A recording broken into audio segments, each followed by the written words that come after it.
Donald Trump has a new supporter, and it is none other than the co-founder of Craft Ventures and the co-host of the All In podcast, David Sachs, who you've seen on our show several times and whom we are thrilled to have back today. David, welcome back to the show. Good to see you, Danny. Yeah. And listen, I just want to jump right into this because this is I guess it took some people by surprise because you certainly are engaged in things besides just your venture capital and the things that you do with your day job, so to speak. But this one seemed to be kind of set a difference into why you chose to formally endorse Trump and then to actually hold a fundraiser for him. So we're going to talk about some of the things that you have said and why you did some of that. But I wonder, first of all, if you could just kind of explain what led you to make this decision in the first place that's maybe different than other things you've done. Well, Danny, I've done a number of events for political candidates during this election cycle and the previous one. I did fundraisers for Ron DeSantis, Vivek Ramaswamy, Robert F. Kennedy Jr., and several Democratic and Republican candidates for Congress. So I've done that over the past several years. That's what we did here is we did a fundraiser for Trump on June 6th. I guess it was Thursday last week, D-Day. And I decided that before the event, I would do something I hadn't done in those other cases, which is explain my reasons for supporting Trump. And so I posted an endorsement on X that you saw, and I identified four main issues that caused me to support Trump. One is the economy and specifically inflation. Biden's reckless spending, I think, have caused this inflation problem, which has really hamstrung the economy. And worse, he seems to have no understanding of the problem because he's suggesting in his 2025 budget that he wants even more spending. The second was foreign policy in the Ukraine war. I think Biden presents an unacceptable risk of the Ukraine war continuing to escalate, potentially into World War III. And I know you have similar concerns, so we should definitely talk about that. The third issue was the border, where Biden, for the first 3 years of his presidency, gaslit us and said there was no problem there, even though videos kept coming out of masses of people streaming across the border. Then more recently, he's finally admitted that he has the authority to do something about it. He signed an executive order, but it's simply too little, too late. And I just don't think he has credibility on the issue. And I think that if Biden wins a second term, we can expect a resumption of the open border policy of his first term. And then the fourth issue was lawfare. I'm just really turned off by Biden's insistence to prosecute his political opponents. I mean, really, ever since the moment Biden took office, he has sought to prosecute Trump. And you saw this. There were press reports very early on in the Biden administration where Merrick Garland took a close look at the whole January 6th situation and decided that there was nothing to prosecute there, that they could not make charges work. Nonetheless, there were press stories started appearing that of Biden admonishing Garland's reticence. And the result is that we got all these prosecutors popping up. We had Jack Smith at the federal level and then Alvin Bragg and Fani Willis at the state level. And they are literally trying to put Trump in jail. And I just think that is profoundly un-American to seek to jail your political opponents. That type of political repression is why my parents came to America when I was a young boy. And so I think, like many Americans, I'm just really turned off by that. And that really, I think, put me over the edge in terms of wanting to endorse Trump now. I think, David, the issue that pops to me the most in the whole lawfare category is the fact that one of the remaining trials that Trump still has to navigate is the issue of the classified documents in his house. And then you had the issue of the classified documents in Biden's house. And then the investigators who checked it out said that, yeah, it was illegal, but that they just chose not to prosecute for some pretty thin reasons to me. And just as someone who's just looking at it from a independent network, I mean, I'm thinking, if you're both have done the same thing, those photographs are nearly the same, and the boxes that are in each of their houses, and yet one's being on trial and one is just being not even given a slap on the wrist, just like, yeah, just pass and go through. That's one of the things that really stood out to me that seems to be a problem. The hypocrisy is egregious. I mean, it's a total double standard. I mean, you are basically prosecuting your chief political opponent for something you yourself have done. I mean, they did find all those documents in the garage with the Corvette. I mean, documents that, by the way, went all the way back to his time in the Senate, as well as vice president. Moreover, he never had presidential authority to declassify those documents the way that Trump did. So, he's on even, I'd say, shakier ground than Trump was. So to prosecute your opponent for something you yourself had done, I just think is completely hypocritical. Look, I personally think that these documents cases are overblown in general. The government overclassifies everything, and it's probably somewhat easy for a politician to make this mistake, given that everything is classified, even their daily news clippings from the New York Times. So I think probably the right thing to do here is not to prosecute these cases, but certainly a double standard in the prosecution just seems really egregious and wrong. Well, and plus, I can just tell you that if you're not a president, I mean, they're going to slap if you get caught with classified information out somewhere, as someone who dealt with a lot of classified while I was on active duty, I can promise you, if somebody took classified, I saw plenty of people that were convicted and had all kinds of stuff happen to them. And some of it wasn't on actually all the ones I saw, none of them were on purpose, but they still got in trouble for mishandling classified information. And yet, anyway, yeah, I don't need Yeah. to, I guess, repeat on that. Well, there have been some cases in the past, but I mean, there was one notable one where Sandy Berger, who I guess was a national Yeah, security I remember advisor that. for Clinton, Clinton. he was stuffing his pants with documents in a skiff and then walking out with them. That was never really explained. No one really knows what he was up to, but he kind of got away with a slap on the wrist. And then Petraeus had a documents issue, and Yeah, in any event, they're punishing, or they're seeking to prosecute Trump in a way that they never did for these other people, and right. certainly not for Biden himself. So there's absolutely a double standard there. Absolutely, there is, and that's something that I think concerns a lot of Americans in regards to their political background. I want to jump on the issue of your foreign policy part, which you had mentioned a second ago, Gary. If you can throw that portion of his tweet back up here when he's explaining. You talk about many things in this section here, but I wanted to highlight this one in the blue area here, where you said, but Biden's biggest blunder has so far been in Ukraine. His administration immediately began pushing for Ukraine's admission to NATO, despite no unanimity among the existing NATO members that such a move was a good idea. When this predictably antagonized the Russians, the Biden administration doubled down at every turn, insisting that NATO's door is open and will remain open, end quote, with respect to Ukraine. Biden himself baited Russia when he said he didn't accept anybody's red line.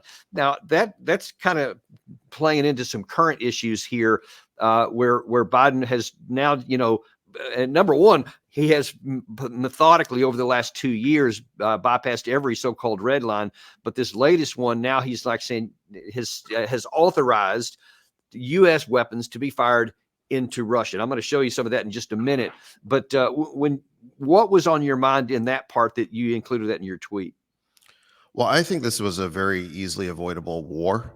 Biden was put on notice by Putin directly. I think when they did that summit in Geneva, and was it June or July of 2021, that bringing Ukraine into NATO was an unacceptable red line for the Russians. Of course, Biden should have known that going all the way back to his time as vice president. As Professor Mearsheimer and yourself have been pointing out, I mean, the Russians have been hollering about this since 2008 and the Bucharest Declaration. Biden surely knew that, but Putin told him directly in their summit in that summer of 2021. And he could have quietly settled this issue then and there. But instead, what did he do? He brought Zelensky to the White House. I think it was on September 1st of 2021 for a big photo op.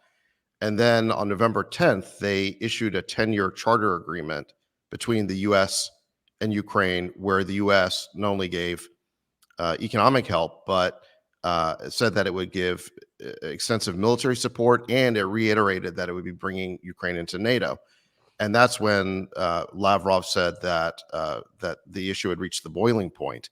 And in mid-December, the Russians sent that draft treaty and basically said that either we can negotiate a peaceful solution to this, where you take NATO expansion off the table, or there are going to be military repercussions. And that's when Blinken said that NATO's door is open and will remain open. I mean, they basically just poked their finger in the eye of the Russians and completely ignored their concerns. And then a month later, this war began.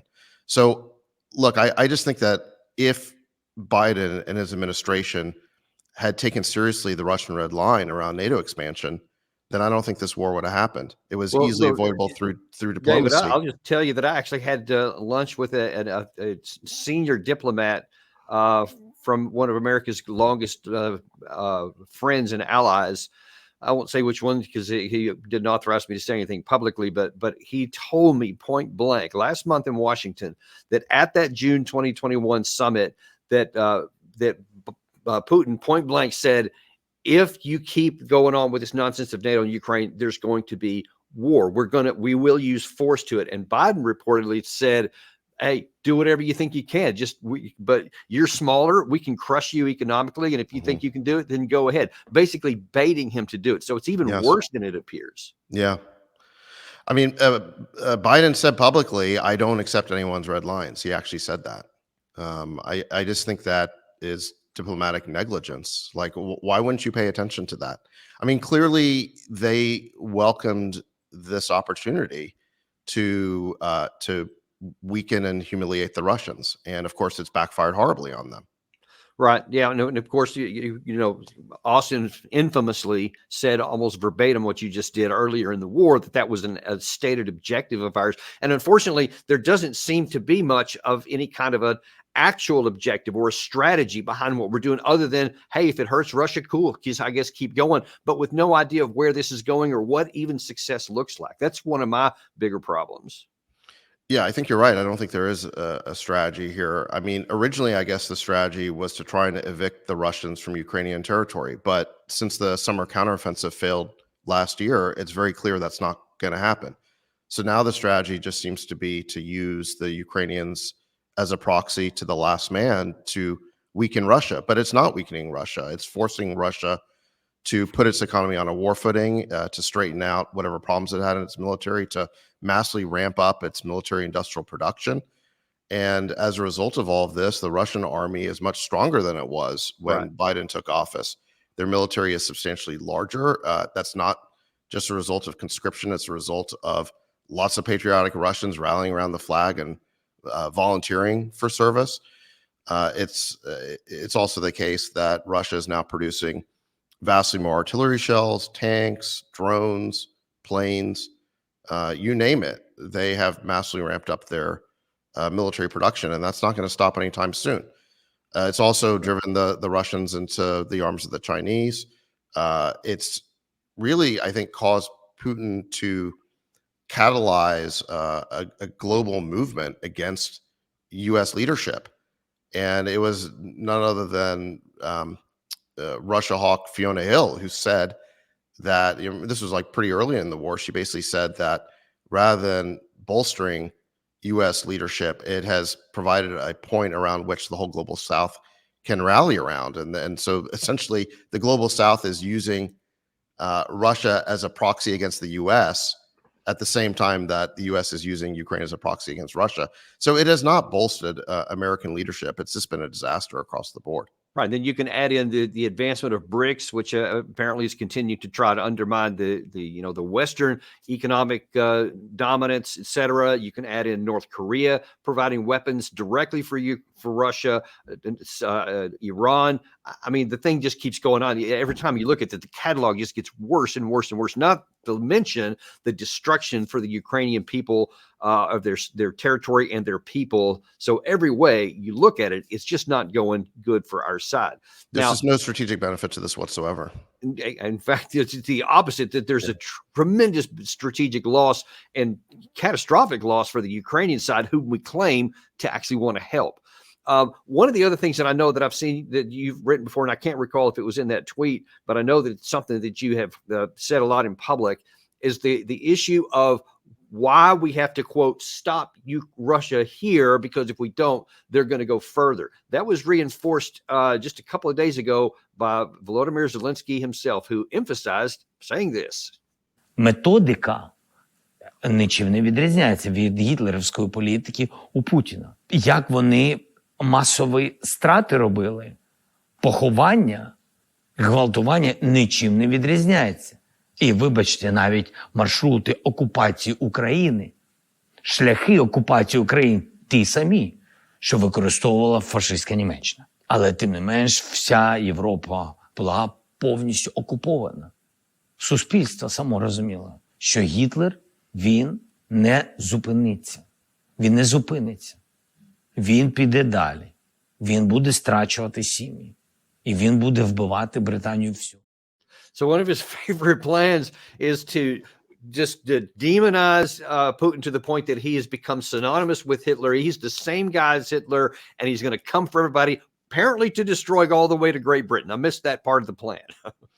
Yeah, I mean, I think Professor Mearsheimer's explained abundantly why this Putler narrative is false. I mean, the Russians have all the territory they need. I mean, they are the largest country by landmass in the world, and the last thing they need is to try and subjugate peoples who hate them. They don't want to return to the situation that they had during the Cold War, where they were constantly putting down uprisings by basically subject peoples.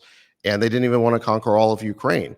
They were basically pushed into this by the fact that we were trying to use Ukraine as we were trying to turn Ukraine into a Western bulwark on their border. And moreover, they were pushed into it by the need to defend the Russian-speaking peoples of Eastern Ukraine from attacks by this sort of ultra-right nationalists who from the West, basically the fascists. And if we had simply worked out a deal for Ukrainian neutrality and respected the Minsk Accords, then none of this would have happened. And instead, yeah, we've just gone the exact opposite. And then I suspect that once Zelensky went all in, and didn't run away. And partially this is, I say, to his credit, when this war first broke out, and apparently the United States was saying, hey, here's your card to exit the country and we'll help you out somewhere else. He's like, say, no, I don't need an exit. I need bullets, to continue to fight. Once he went all in on that, now then he can't backtrack. So even though, and I think you've mentioned this also before, in the first few weeks of the war, he was actually saying, okay, maybe we can negotiate. Maybe I can consider neutrality, et cetera, right before everything just exploded in Istanbul. But once he did that, I just think that now he has to keep this fiction up that he's talking about here. Right, exactly. Well, this was the next big Biden administration blunder after failing to take one of those diplomatic off-ramps in 2021, is that we had the Istanbul deal. And it was really clear that that the war would stop and the Russians would retreat back to the pre-invasion borders if Ukraine would agree to neutrality. And they had a draft agreement. And one of Zelensky's advisors, Arestovich, was saying that they were actually popping champagne bottles, celebrating that they had worked out a peace deal, because this was before all of or I'd say the vast majority of all the death and destruction that's occurred in that country. But of course, that wasn't good enough for the West. It was the West that through Boris Johnson, and I'm sure Zelensky was hearing from other channels as well, that we don't want to make a peace deal with Putin. We want to pressure Putin. And they convinced Zelensky that the West could give him all the weapons he needed to defeat Russia. And Zelensky took that gamble. And this was reported in Ukrainian Pravda, which is a pro-Ukraine publication, I think roughly in May of 2022. And the way they reported it was that this was a brilliant gamble by Zelensky, because at that point in time, it looked like the Ukrainians were doing well on the battlefield. And so the reason they reported this is because it looked like Zelensky's decision to take Boris Johnson up on his offer was looking like a really good decision. That's why this came out. But of course, now we know that it was a disastrous gamble. The gamble has completely failed. And so there's been an attempt to memory hole what Boris Johnson said to him right after the Istanbul. But remember, this originally came from a Ukrainian publication. Right.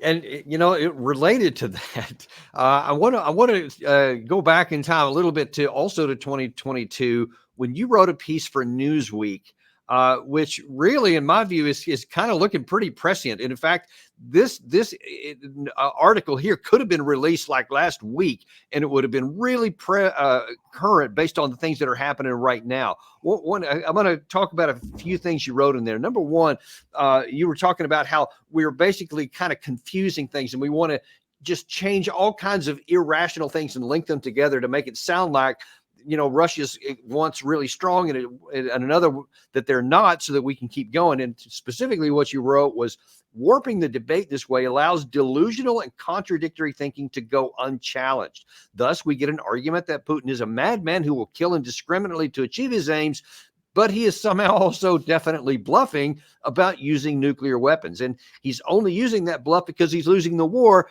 But if he's not stopped in Ukraine, he will go on to conquer the rest of Europe. I mean, they're back to the Hitler thing there again. And those things are simultaneously existing, but somehow the supporters of this, whether it's Biden or many of the others like Lindsey Graham, don't seem concerned by the contradictions. Yeah, I wrote that article in, I guess it was around September of 2022, and it was right after Elon Musk had posted his poll on Twitter X, suggesting a peace deal and letting people vote on it. And the peace deal actually turned out to be very similar to what we now know was contemplated at Istanbul. Is basically Russians would retreat to the pre-invasion borders, and the Ukrainians would agree to neutrality. The Russians would effectively keep Crimea, and then the water supply to Crimea would be assured. It was basically that type of a deal. And then there'd be a plebiscite or some sort of election with respect to the Donbass to figure out what to do there. I think that was basically the deal. They'd have some sort of autonomy that was promised them under the Minsk Accords. In any event, there was a huge backlash to this, and it was none other than Zelensky himself who posted in response to Elon that this deal was pro-Russian. So you could see in this example that merely speaking up for peace and proposing a reasonable deal that, frankly, the Ukrainians could never get now, Right. that was considered pro-Russian. And this was, in fact, the entire terms of debate that were set in 2022, is that if you were in favor of peace, that means that could only benefit Russia, that you were basically a Putin puppet. And the only acceptable position was to be in favor of maximalist Ukrainian demands, basically kicking the Russians not just out of eastern Ukraine, but also Crimea. I mean, that was basically what they were insisting on. And if you didn't accept every jot and tittle of their agenda, then that made you essentially a Putin puppet. And this is how the discourse was basically set up in 2022. So we never had an honest debate in the mainstream media about how this war started, about what the Russians' objectives really were, about how we could avoid this conflict. And as a result, it's kept escalating. If every suggestion for peace or negotiation is just dismissed as essentially being pro-Russian treason, then that only leaves you with the voices who are arguing for escalation. And that's exactly where we've ended up. That's exactly right. And that leads to, so part of your title there was, or we risk World War III. And that's why I say that it's very relevant to today, because on June 6th, you had Vladimir Putin, who has continued to be pushed in these different directions. It's making clear that there is an endpoint if things go in the bad direction for him. Американцы – единственная страна, Соединенные Штаты, которая использовала ядерное оружие во Второй мировой войне. Хиросима, Нагасаки – 20 килотонн. Наше тактическое ядерное оружие – 70-75 килотонн. Это такое ядерное тактическое оружие. Давайте не доводить не только до использования, а даже до угрозы использования. На Западе считают, что Россия никогда этого не использует. У нас же есть ядерная доктрина. Посмотрите, что написано. Если чьи-то действия будут угрожать нашему суверенитету и территориальной целостности, Мы считаем для себя возможным использовать все имеющиеся в нашем распоряжении средства. Ну, нельзя относиться к этому легко, поверхностно. Нужно относиться профессионально. Now, I've talked to quite a number of very experienced professionals, both internationally and militarily, and I've asked them, is this just Putin bluffing? Because you have such stalwarts as General Ben Hodges, who says, this is 0% chance. He doesn't mean any of that, et cetera. So ignore him. To other people, much more eminent, who have said he absolutely believes this, and if only known to him, if that line gets pushed somewhere beyond his willingness to contemplate it, he will use nuclear weapons. He will use tactical nuclear weapons. Is that what you had in mind when you're talking about the risk of World War III? Absolutely. I mean, you hear the contradictory argument by these people that on the one hand, Putin is a total madman who will kill anyone who stands in the way of achieving his objectives. And then on the other hand, that we should just ignore all of his warnings about nuclear use as bluffs.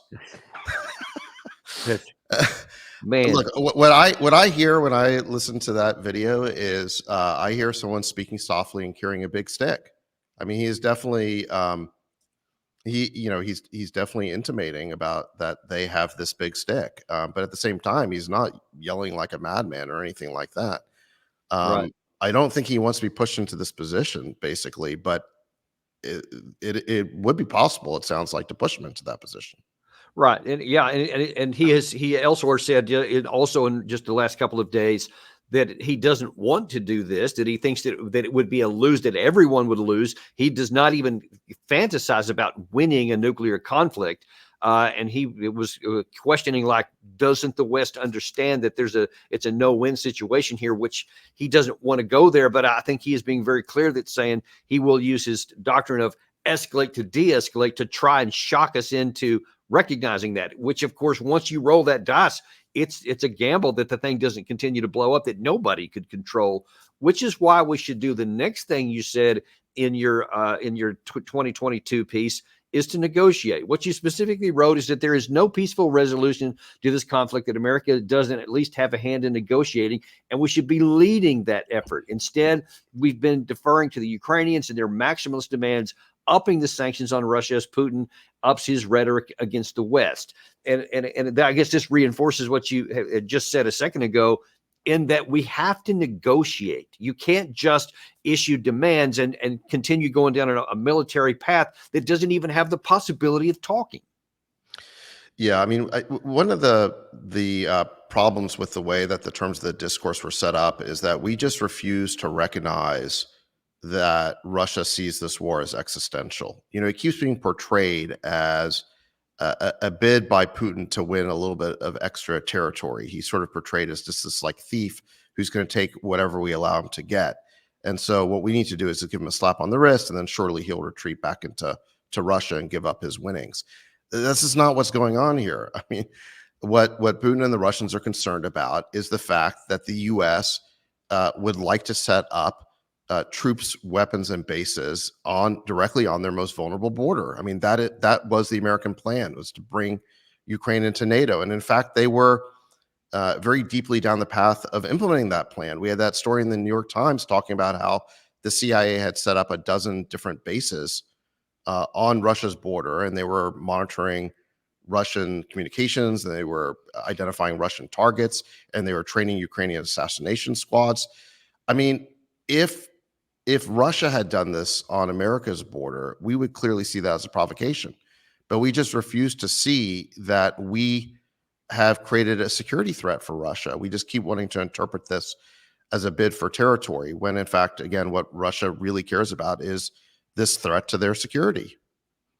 Yeah, and what's really ironic, one of the other things you mentioned in this 2022 piece is that Biden's boss, the previous president Obama, had a different view and a different take on this very issue in 2014. And when I actually referenced what you had written in there, and there was this Obama doctrine that was, I think this was published in the Atlantic in 2016, Yeah. which had some interesting comments in here. The article says that Obama's theory here is simple. Ukraine is a core Russian interest, but not an American one.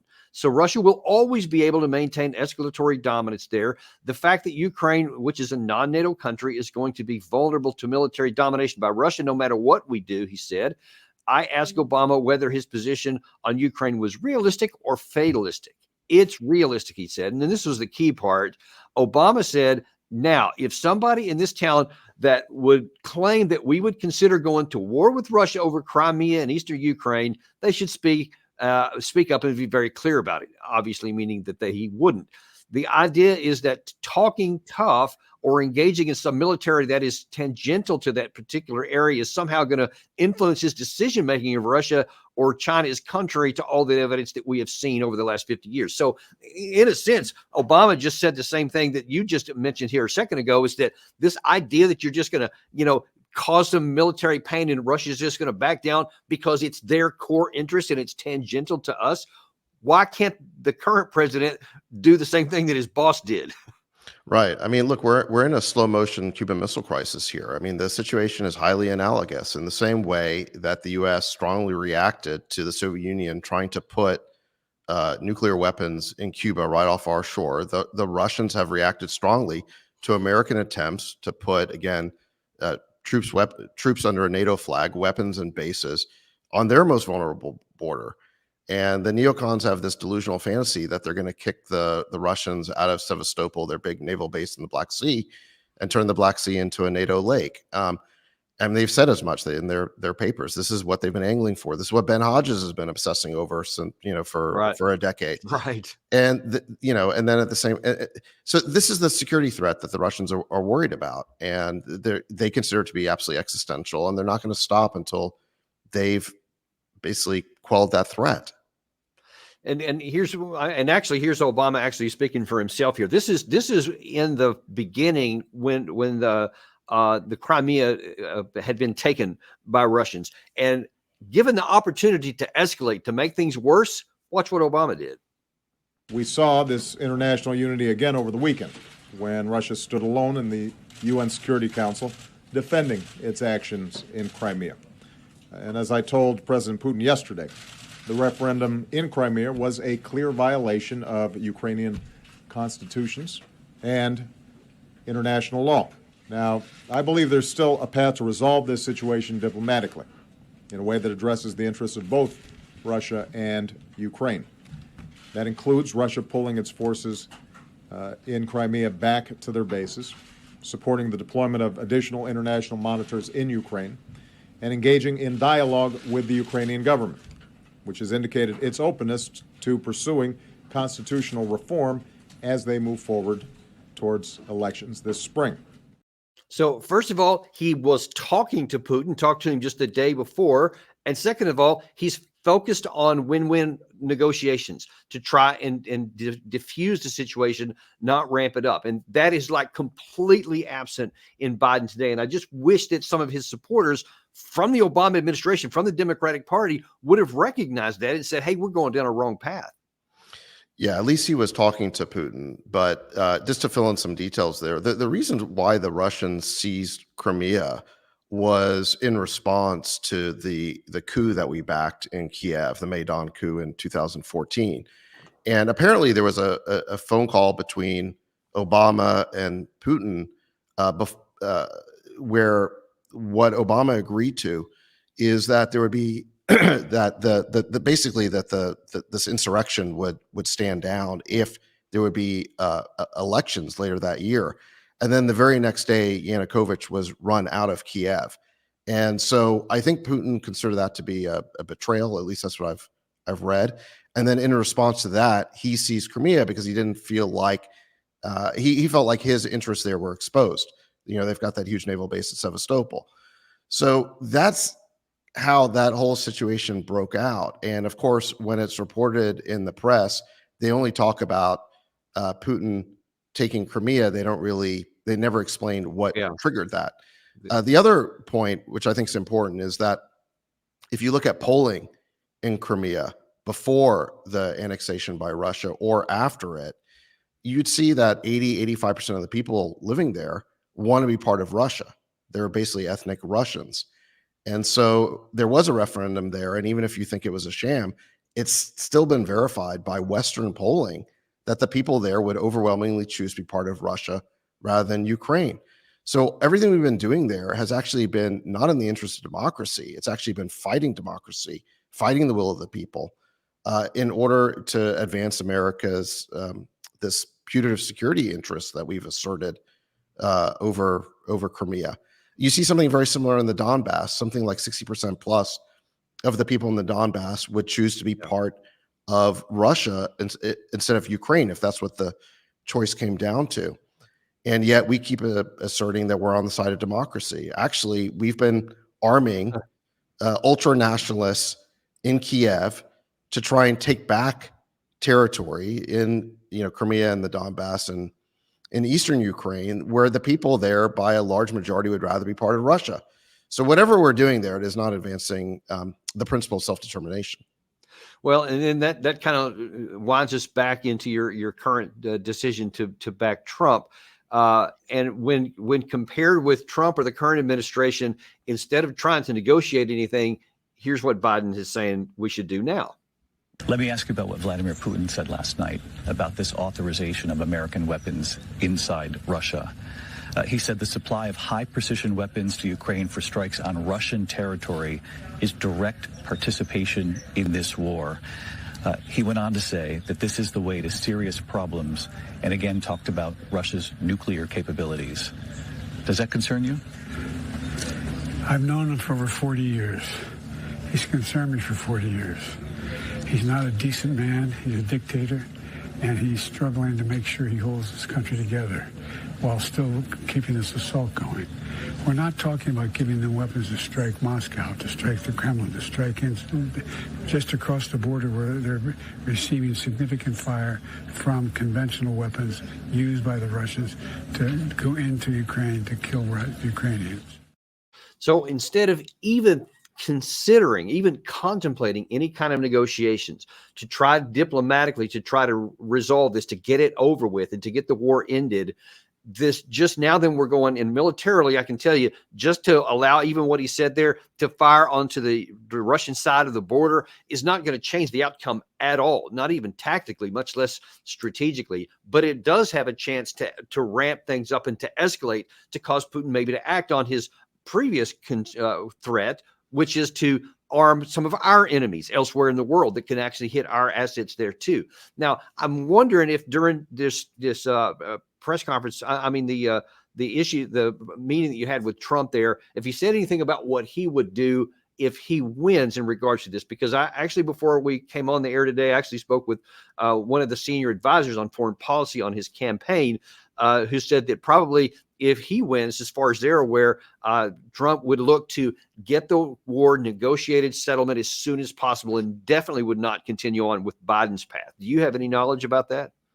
Well, Trump has said several things publicly. The first is that in that famous town hall he did with Caitlin Clark, I think from CNN, where she tried to pin him down in terms of, well, are you on Putin's side or are you on Ukraine's side? And he said that I'm on the side of, not wanting people to keep dying. And he said, a number of times that he could end the war in 24 hours. He'd basically seek a negotiated settlement. He's also talked quite a bit about burden sharing. He fundamentally thinks that Europe should be paying more for NATO, should be fundamentally paying for its own defense, and that with respect to the Ukraine war, that the Europeans should be paying for it. Now, that's not as clear a statement that we should get out of it completely, but it does indicate that this war is not a priority for him, right? I mean, this is not something that he feels tremendously compelled for America to pay for.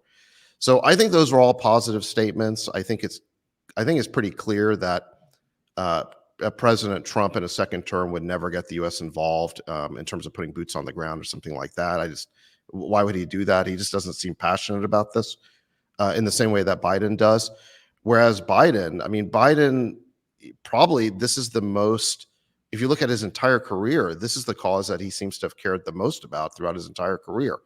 Back when he was vice president under Obama, Ukraine was part of his portfolio. He gave the go ahead for the coup in 2014. He's had business ties there. His son Hunter was put on the board of that energy company, and now he's made this really the central, I guess, achievement of his entire administration has been trying to win this proxy war against Russia. You also heard in that clip that he's got a deep personal animosity towards Vladimir Putin. I don't know how he could have known him for 40 years. That would imply they met in 1984. I think Putin was driving a cab back then or something. But so maybe he seems to mix up some dates. But it's clear that he's got a tremendous amount of animosity for Putin, and that was also reflected when he made that off the cuff comment in one of his speeches in Europe that we can't allow this man to remain in power. Yeah. So Biden seems hell-bent on continuing this proxy war, not allowing the Ukrainians to lose, and furthermore seeking regime change in Russia. That seems to be what he's dedicated to. And every time that there's been an escalation or proposed escalation that he initially opposed, he's eventually acquiesced to that. So, he initially said that we wouldn't give Abrams tanks. We gave the tanks. He said we wouldn't give F-16s. We did. He said we wouldn't give the long-range missiles, the ATACMS, and we did. He said that we wouldn't allow strikes on Russian soil. Now he's given permission for that, which has brought us to the brink of something terrible. There's really only one more escalation to go, which is NATO boots on the ground. And you hear from people like Emmanuel Macron that this is exactly the situation they're spoiling for. We have a number of European leaders who want NATO boots on the ground. And in fact, there's contradictory reports that there may already be French boots on the ground there. I just have no confidence that in a second term that Biden wouldn't acquiesce to that scenario. I think that he would give into the pressure from our European allies. And I think that once he doesn't face the voters anymore, he can do whatever is in his heart of hearts. And I think that is basically potentially putting American boots on the ground, or certainly NATO boots on the ground. Yeah, and risking all the war that goes along with Yeah, it. I certainly don't see him de-escalating this conflict. Well, clearly he's definitely not going to do it. I mean, there's no evidence that he's going to do anything besides continue on, as you said, to ramping up his escalation. Do you think that there are more people that maybe going to be following on the path that you did electorally and saying, hey, if he keeps going down this, he's going to actually bleed support, which might actually cost him in the election? Meaning, is there any risk that if enough people start following in your path here, that he could change his policies and not go down the escalatory as we get closer to November 5th? Well, I wish as many people in the electorate cared about this issue as much as you and I do.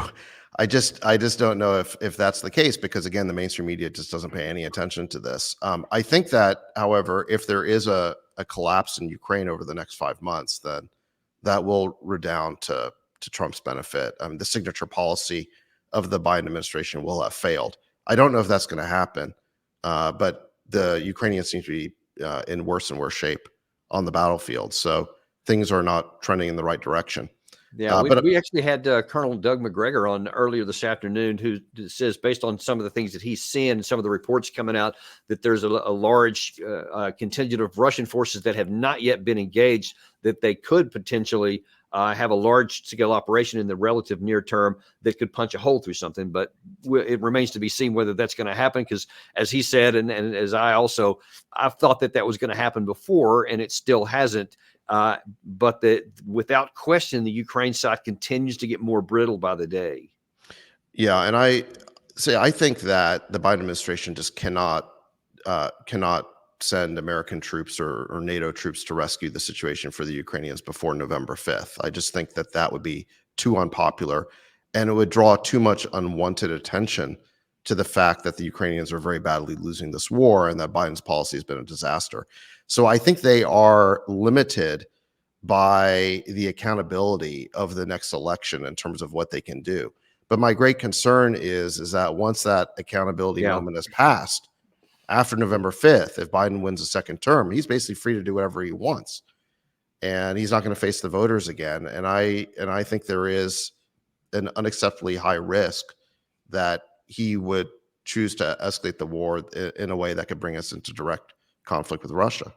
Right. Yeah. And that's really the biggest issue here. And I'm very confident. I'm very confident that Trump would not do that. So Yeah. even though, some of his statements, they've been a little bit unclear, but I think that on the whole, I don't see Trump escalating this war in that way.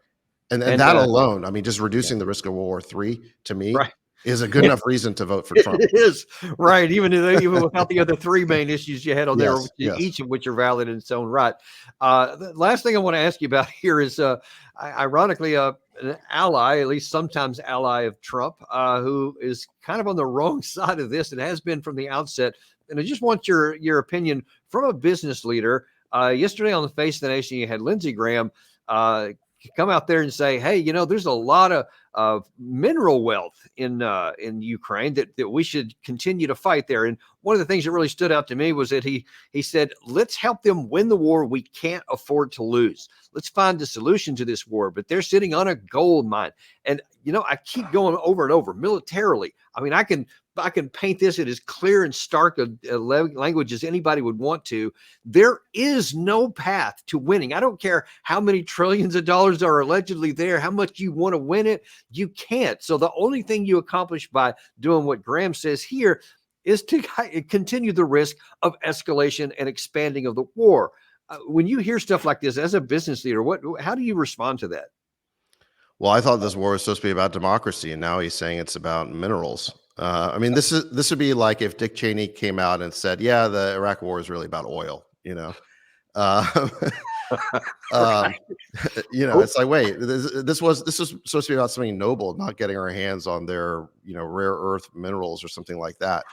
But look, as a businessman, what I would say is that they don't have anything that we need.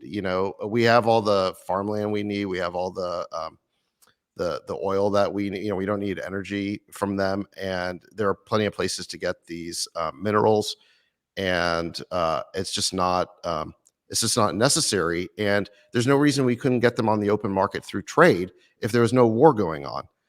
So what he's doing here is just creating a very Great point. Yeah, I mean, look, they were happy to trade with us before this war. Russia was a big exporter of uranium. I mean, even to Western countries, there was no issue here until the war started. So no one was sort of withholding some rare minerals that we couldn't get somewhere else. There were other places to get them, and we could even get them from Russia through trading. It was, remember, it was the U.S. and the West that imposed all those sanctions. So we were perfectly able to trade for these things until we said that we weren't going to trade with Russia anymore. So it just makes no sense, but they keep shifting the explanation and the justification for the continuation of this war because every explanation they've given until now has been completely refuted. And how many times did you hear during the debate from really September of last year all the way up until whatever, a month or so ago when the $61 billion package was finally passed, that, hey, this is great for American business. We can make a lot of money, and most of that cash is coming right back into American businesses here. It's like, yeah, it's back to the whole warped view you were talking about earlier in your 2022 piece of which is it? Is it for democracy or is it for cash? I mean, which is it? Because they want it to be both.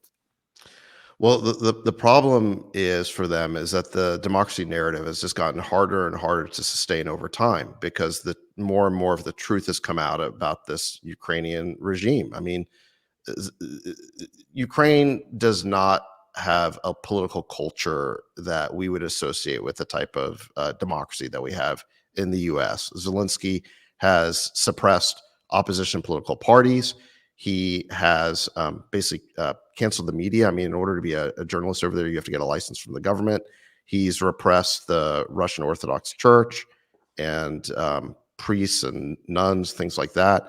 They imprisoned Gonzalo Lira, who was an American citizen, whose main crime was posting YouTube videos they didn't like. And he died in a Ukrainian prison when he should have been released. All right. this is a repressive regime. Of course, Zelensky has canceled elections now too. So whatever this is about is definitely not about democracy. Right. And we talked about how if you want to affirm the principle of self-determination, then yeah, the Russians would leave. They would leave or they would not try to take over the western parts of Ukraine, but you would give self-determination. You'd allow the Donbass and Crimea to go with Russia, or at least to have the autonomy that was promised them under the Minsk Accords. But we had no interest in granting them that. We didn't seem to, and we still don't. So we'll have to wait and see how things roll between now and November the 5th, and just pray that regardless of how anything pulls out, that somehow we can avoid this escalation and get this war to a negotiated end like it should have been a long time ago. Thanks very much for coming on today, David. We really appreciate it, and appreciate your time. Yep, good to see you. And we thank you guys for joining with us today as well. We always appreciate and value your input and your observation. We ask you to like and subscribe, and please pass this on to anyone you know, because just like we say so many times, you're getting info here, folks. This is the truth. This is information you're just not going to get on any mainstream media. So if anybody wants to know what's really happening, this is it. Pass it along to them. And we will see you on the next episode of Daniel Davis Deep Dive.